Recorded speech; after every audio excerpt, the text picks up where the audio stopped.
로마서 7장 말씀은 우리의 구원에 관한 아주 중요한 문제를 핵심적으로 말씀해 주십니다.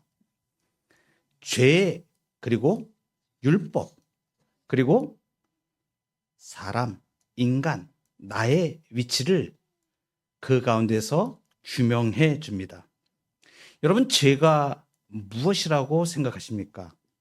보통 일반 사회에서 죄라고 이야기하면 단지 그냥 법적으로 정한 걸 행하지 못하는 잘못된 행동 정도로 생각을 하죠. 그런데 로마서를 통하여서 바울이 우리에게 말해주는 죄는 마치 살아있는 인격체처럼 말하고 있습니다. 여러분, 죄가 어디 있습니까? 죄는 우리의 내면 깊은 곳에 뿌리박고 있습니다. 이 죄가 살아있는 인격처럼 이렇게 움직여요. 활동을 합니다. 그래서 이 죄는 우리 본성에 뿌리를 내리고 거주하는 세력이에요. 잘 보세요.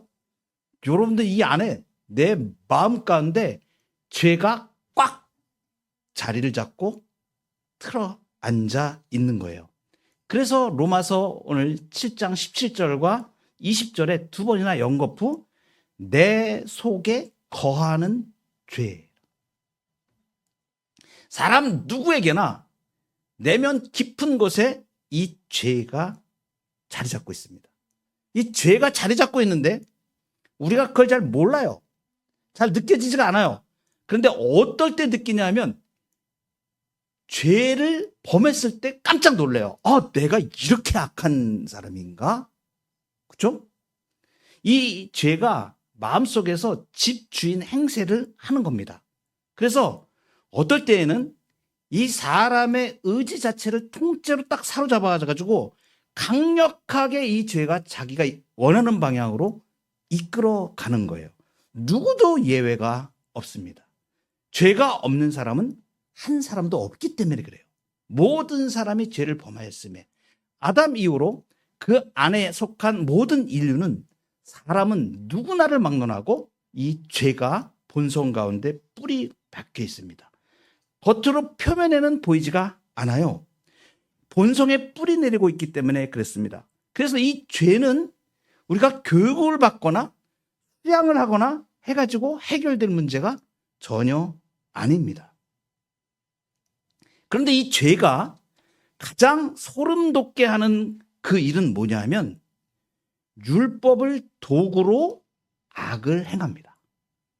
놀랍죠? 우리 가운데 있는 죄가 율법을 이용해서 율법을 도구로 해가지고 악을 행하는 게 소름 돋는 거예요. 그래서 오늘 11절에 보시면 죄가 기회를 타서 계명으로 말미암아 나를 속이고 그것을 나를 죽였느니라 이렇게. 죄가 기회를 타서 계명으로 말미암아 나를 속이고 죽였다.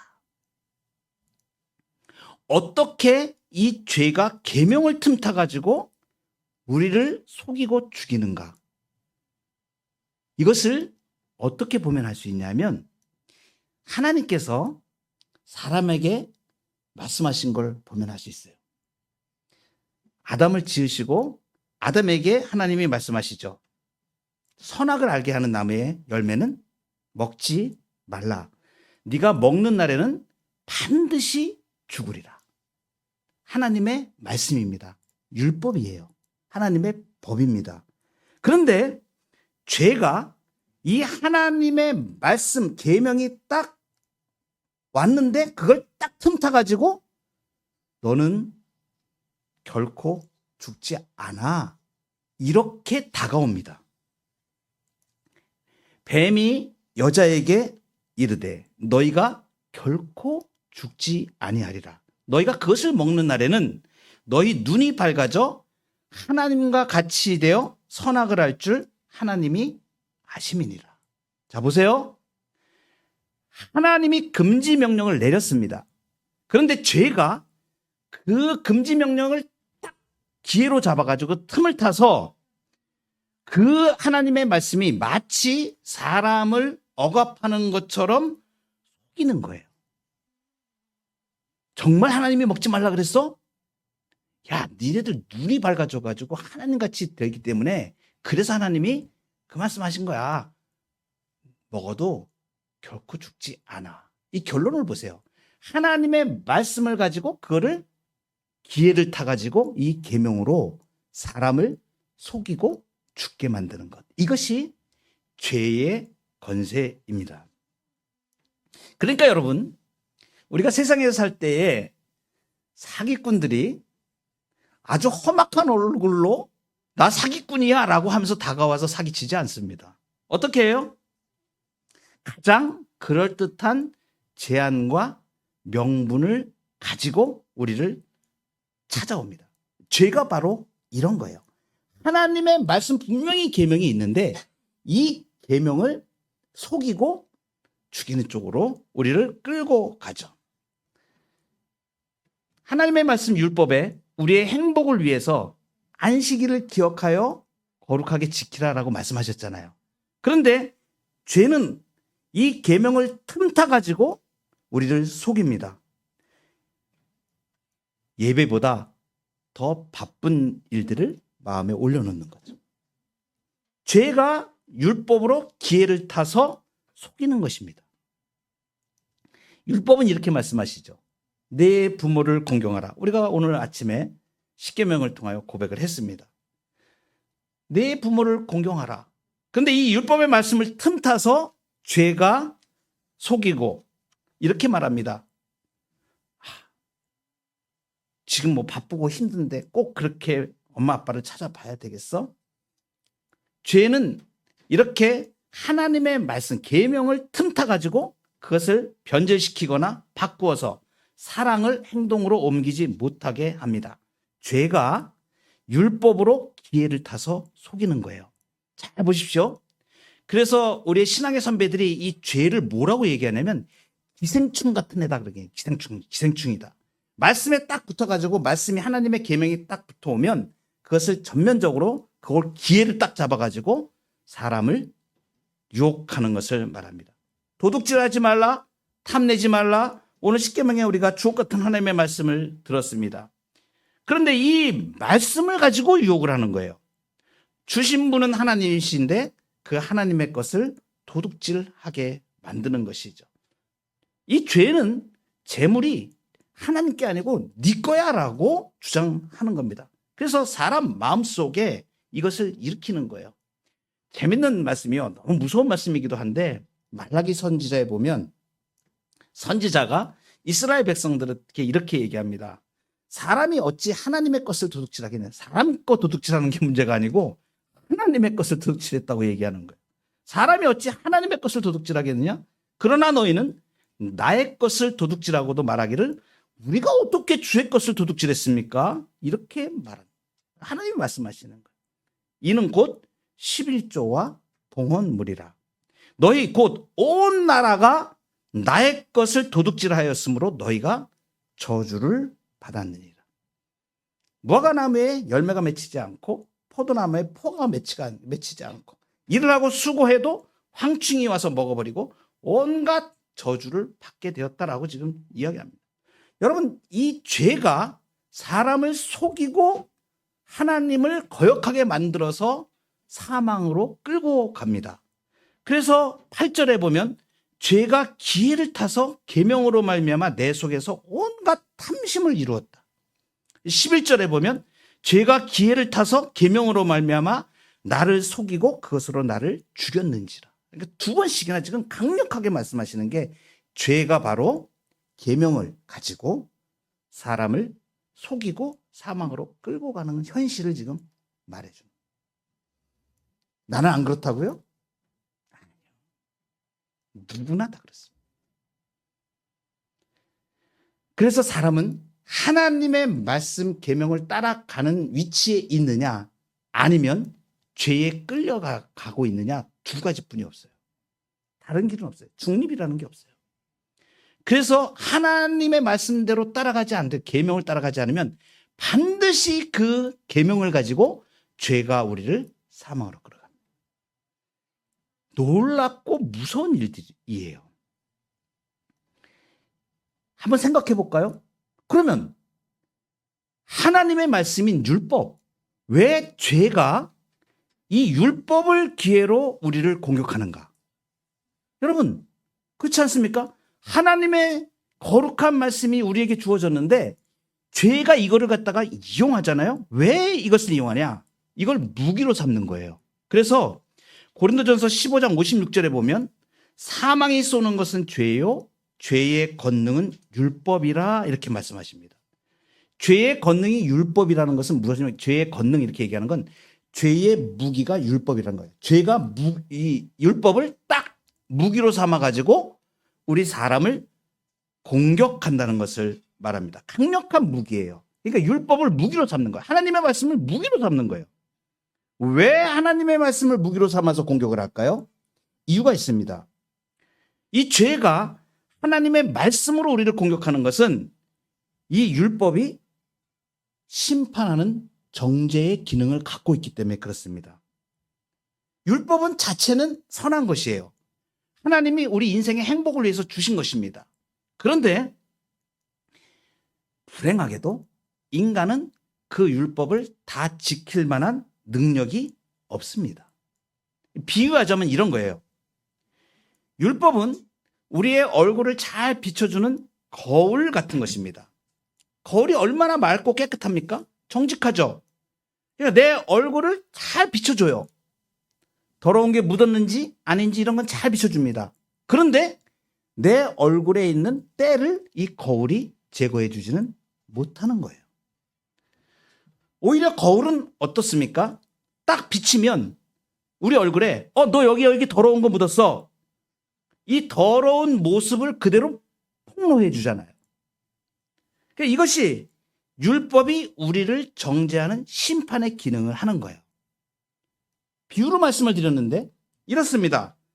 죄는 이 율법의 거울을 뺏어가지고 우리 앞에 들이대는 거예요. 이 율법을 무기로 들이대는 겁니다. 너 봐봐. 하나님이 탐내지 말라 그랬는데 너 이거 탐냈지? 그러니까 벌 받아야 돼. 이렇게 이 율법을 가지고 공격하는 것을 말합니다. 그러니까 죄가 율법을 무기로 한다는 것은 그 정죄하는 기능을 갖고 와서 우리를 정죄하려고 억누르려고 그렇게 율법을 사용한다는 걸 말해요. 그러니까 생각해 보십시오. 하나님의 말씀, 율법이 얼마나 거룩합니까? 정결하고 순결하고 우리의 영혼을 살리고 이런 말씀들이잖아요. 그런데 이 율법 계명의 말씀이 높고 거룩하면 거룩할수록 그 법을 어기는 죄는 더 크고 무겁게 나타날 수밖에 없잖아요. 죄가 바로 이것을 이용하는 겁니다. 그러니까 오늘 말씀 로마서 7장에서 세 가지 구도를 보시면 이 말씀이 이해가 됩니다. 죄, 율법, 그리고 나, 사람, 인간. 이 구도를 지금 어떻게 가지고 있는가? 율법은 우리에게 무엇이 옳은가 하는 것을 말씀해 주시는 거예요. 근데 죄는 그 일을 할 수 없게 만드는 거예요. 그러니까 율법은 우리에게 우리가 행복할 수 있는 길, 구원받을 수 있는 길을 다 제시해 주시는데 죄는 그것을 할 수 없게 만들어. 그러니까 사람이 어떻게 되냐면 율법과 죄 사이에서 비명을 지르는 거예요. 비명을 지르는 거예요. 내가 이거 지금 율법을 따라가야 되는데 이 내 속에 있는 죄가 이 율법을 거슬러서 속이고 못하게 하는 거야. 그러니까 막 미치겠는 거야. 힘든 거야. 그래서 이 죄가 율법을 막는 것 때문에 비명을 지르는 거예요. 로마서 7장에서 보여주는 모습이 바로 우리의 이런 모습입니다. 14절을 한번 보세요. 우리가 율법은 신령한 줄 알거니와 나는 육신에 속하여 죄 아래 팔렸도다. 내가 내 인생의 주인인 줄 알았는데 실상은 죄라는 잔인한 주인이 나를 사버렸습니다. 내 의지와 소유 없이 내가 누구의 소유물이 되면 죄의 소유물이 되어버린 거예요. 노예는 주인이 시키는 대로 하죠. 그러니까 이 죄가 어떻게 하는 거예요? 야, 너 가서 도둑질해. 이렇게 하는 겁니다. 너 이거 괜찮아. 하나님의 말씀이 분명히 있는데 괜찮아. 너 도둑질 해도 돼? 탐내도 돼? 괜찮아? 이렇게 속이는 것이죠. 그러니까 이 죄를 따라서 그 주인의 눈치를 보면서 끌려가는 삶을 사는 것을 바로 14절에 나는 육신에 속하여 죄 아래 팔렸도다 이렇게. 여러분 이 비참한 모습은 지금 사도 바울이 여러 번 지금 이 7장에서 반복을 합니다. 왜 이렇게 반복을 하냐면 우리의 정확한 모습을 보라는 얘기예요. 당신들이 어떠한 존재인지 하나님 앞에서 어떠한 존재인지를 분명히 보라는 얘기예요. 이걸 보지 않으면 해결점을 찾지 못하기 때문에 그래요. 여러분 19절에 한번 보십시오. 내가 원하는 바 선은 행하지 아니하고 도리어 원하지 아니하는 바 악을 행하는도다. 그러니까 마음으로는 하나님의 법을 하고 싶은데 육신으로는 이 육신으로 하는 것은 뭐냐면 아담의 죄로 인한 DNA가 박혀 있는 전적으로 부패한 우리 인간의 본연의 모습인 걸 말하는 거야. 그러니까 죄로 가득 차 있는 우리를 말하는 거죠. 그러니까 이 마음으로 하나님의 법을 원하는데 육신이 지켜내지 못하는 것입니다. 팔려버린 거예요, 죄에. 여러분, 죄에 팔려버렸습니다. 이것은 내 힘으로는 이 계약을 파기할 수가 없다는 것을 말합니다. 누군가, 내가 노예가 됐는데 누군가 나의 몸값을 지불해 주지 않으면 나는 죽었다 깨어나도 이 위치에서 나오지 못합니다. 영원히 죄의 지배 가운데 있어야 됩니다. 사도 바울이 고백하는 걸 보세요. 사도 바울이 이걸 딱 느끼는 순간에 뭐라고 고백하는지 한번 보십시오. 24절입니다. 이렇게 절규합니다. 오호라 나는 곤고한 사람이로다. 이 사망의 몸에서 누가 나를 건져내랴. 이 사망의 몸에서 누가 나를 건져낼 수 있을까? 여러분 이 사도 바울이 지금 이렇게 표현한 데는 아주 중요한 배경이 있습니다. 고대 사회에서 이탈리아의 고대에 있었던 그 실제로 행했던 법을 집행했던 것이 있는데 살인을 저지른 사람 있잖아요. 살인을 저지른 사람에게 자기가 죽은 시체를 그 살인자의 등에다 꼭꼭 묶어버립니다. 굉장히 잔인한 형벌이에요. 시체를 이 몸에다가 묶어놓으면 이 시체가 썩으면서 그 도끼가 나와가지고 이 사람 자기를 내뿜는 이 도끼 그리고 이 부패함이 결국 그 시체를 묶어놓은 자기도 사람까지 죽게 만드는 끔찍한 형벌입니다. 지금 바울이 표현한 이거예요.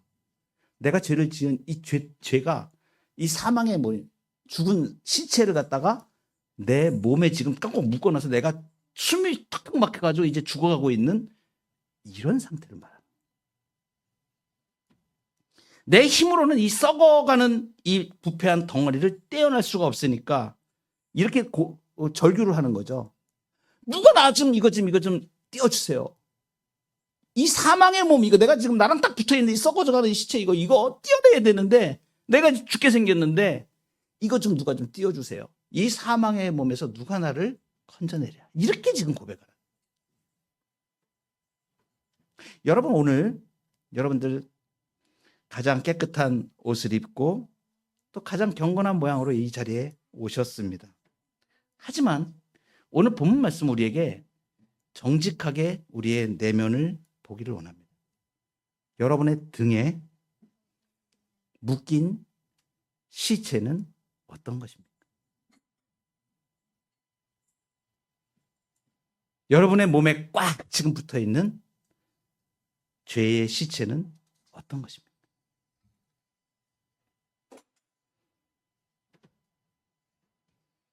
음란한 시체도 있을 거고요. 내 욕심과 정욕을 따라 산 모든 시체들이 덕지덕지 내 몸에 묶여 있지는 않습니까?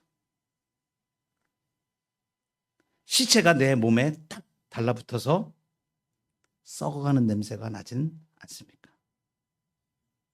저는 말씀을 준비하면서 묵상을 하다가 과거의 저의 모습을 보게 됐습니다. 그 절규했던 순간들, 이 사망의 이 몸에 묶여가지고 신앙생활을 한다 그러는데, 나는 예수님께 내 모든 것을 다 드린 게 아니고 십자가를 못 박은 게 아니고 내가 펄펄 살아서 계명이, 죄가 하나님의 계명을 틈타가지고 나를 사망으로 인도해가는 그 많은 죄의 시체를 몸에 묻고 다녔던, 비명을 질렀던 제 젊은 날의 시간들이 오버랩이 되면서 제 자신을 보게 됐습니다. 아, 바울이 이걸 보았구나. 이 사망의 몸에서 누가 나를 건져낼 것인가. 이 비참한 진실을 정확하게 마주하지 않으면 안 됩니다. 이 비참한 현실을 정확하게 마주하는 사람만이 우리를 살리기 위해 자기 생명을 버리신, 몸값을 지불하신 예수 그리스도를 볼 수 있기 때문입니다. 내 힘으로는 안 돼요. 하나님, 제 힘으로는 하나님의 계명을 다 지킬 수도 없고 따라갈 수도 없습니다. 그런데 이 사망의 시체가 내게 붙어 있는데 나 좀 여기서 꺼내주세요. 내 등에 묶인 이 썩어가는 시체를 좀 잘라내 주세요. 이미 이 비명은 절망이 아니에요. 진짜로 나의 현실을 정확하게 이렇게 보고 고백할 때에 내 힘이 다 빠진 자리에서 우리를 건져 올리시는 예수 그리스도를 붙잡을 수 있습니다. 저는 이 비명을 지른 이후에 계속해서 비명을 지를 때마다 이제는 내 시체를 다 가져가다가 십자가에서 다 태워버리신 예수 그리스도를 의지하게 됐습니다. 지금도 여전히 우리의 내 삶 속에서 계속하여 이 죄가 계명을 타서 나를 괴롭히지만 그때마다 예수님이 내가 이 죄를 다 담당했어. 너는 나를 의지하면 돼. 그래서 다시 제가 그 죄와 싸워 이겨낼 수 있는 힘과 권능을 성령을 통하여 공급받게 되었습니다. 이것이 예수님을 믿는 삶이에요. 하나님이 죄를 알지도 못하신 이를 우리를 대신하여 죄로 삼으신 것은 우리로 하여금 그 안에서 하나님의 의가 되게 하려 하십니다. 예수님은 십자가에서 단순히 고통을 받으신 게 아니에요. 우리가 짊어져야 할 그 지독한 사망의 몸을 자신의 등에 옮겨 묶으신 겁니다. 소속이 이제 우리가 바뀌었죠. 여러분, 이 사망의 몸에서 비명을 지르던 사도가 바로 이어서 고백을 합니다. 25절에 보면 우리 주 예수 그리스도로 말미암아 하나님께 감사하리로다. 왜 이 감사가 터져나올 수밖에 없을까요? 그걸 안 거예요. 내가 이 사망의 몸에 묶여서 완전히 죽을 수밖에 없는 죄와 율법 사이에 끼어서 비명을 지르는 존재가 이걸 갖다가 다 해결하신 예수 그리스도를 보게 된 겁니다. 그리고 그분을 붙잡게 된 거예요. 그래서 감사할 수밖에 없는, 이 사망의 몸에서 나를 건져내신. 이어지는 이제 7장이 끝나고 8장으로 이어지면 그래서 바로 이렇게 선언을 합니다, 사도가. 그러므로 이제 그리스도 예수 안에 있는 자에게는 결코 정죄함이 없나니 이는 그리스도 예수 안에 있는 생명의 성령의 법이 죄와 사망의 법에서 너를 해방하였어. 이 복과 은총이 여러분에게 충만하시길 바랍니다. 예수 그리스도의 생명의 은총이 여러분의 심령 가운데 차고 넘치기를 바랍니다. 그분을 붙잡고 사는 거예요. 우리 모두는 이 땅에서 축복을 받고 그리고 우리 장래에 관심이 많습니다. 그러나 우리는 내가 내일까지 살아있지 않을지 우리는 모릅니다. 내가 갑자기 죽어서 하나님 앞 심판대에 설 수도 있는데 그때 이 사망의 몸, 덕지덕지 죄를 같이 있는 몸으로 주님 앞에 설 수 있겠습니다. 모든 축복은 예수 그리스도부터 오는 것입니다. 예수 그리스도를 의지할 때에 완전히 구원을 받고 그분을 따라서 죄를 이겨내고 성령의 능력으로 살아갈 때에 하나님이 기뻐하시는 완전한 구원, 완전히 거룩하게 되고 완전히 영화롭게 되는 예수 그리스도 안에서의 생명을 누리는 삶으로 나아가게 됩니다. 이 복과 은혜가 저와 여러분에게 충만하시기를 간절히 축복합니다.